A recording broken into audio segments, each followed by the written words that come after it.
অনেক পুরুষরা রয়েছেন যারা হেয়ার ট্রান্সপ্লান্ট করান, এটি আসলে কতটা নিরাপদ? প্রথমত হেয়ার ট্রান্সপ্লান্ট কিন্তু খুব বড় ধরনের ম্যাসিভ সার্জারি না, আচ্ছা। এটাকে আমরা বলি ইনভেসিভ প্রসিডিউর। অর্থাৎ এটার জন্য পুরোপুরি অজ্ঞান করতে হয় না এবং এক একজনের ডিমান্ড এক এক রকম। অনেকের থাকে যে অল্প একটু হেয়ার ট্রান্সপ্লান্ট করলেই হয়ে যাবে, আবার অনেকের থাকে পুরো মাথা খালি অনেক হেয়ার ট্রান্সপ্লান্ট করার প্রয়োজন। ইউজুয়ালি আপনি যদি গ্রসভাবে বলেন হেয়ার ট্রান্সপ্লান্ট খুবই নিরাপদ একটি প্রসিডিউর, কিন্তু এরপরেও অ্যাক্সিডেন্ট যে হয় না তা না।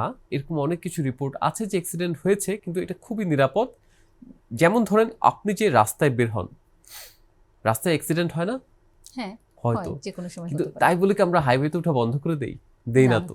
তো সার্জিক্যাল কমপ্লিকেশনগুলো বা সার্জিক্যাল অ্যাক্সিডেন্টগুলো এরকমই, যে আচ্ছা। হয়তো 10,000-এ একটা অ্যাক্সিডেন্ট হয়েছিল, দ্যাট ডাজন্ট মিন যে বাকি 9,999 জন এটা থেকে সুফল পায় নাই।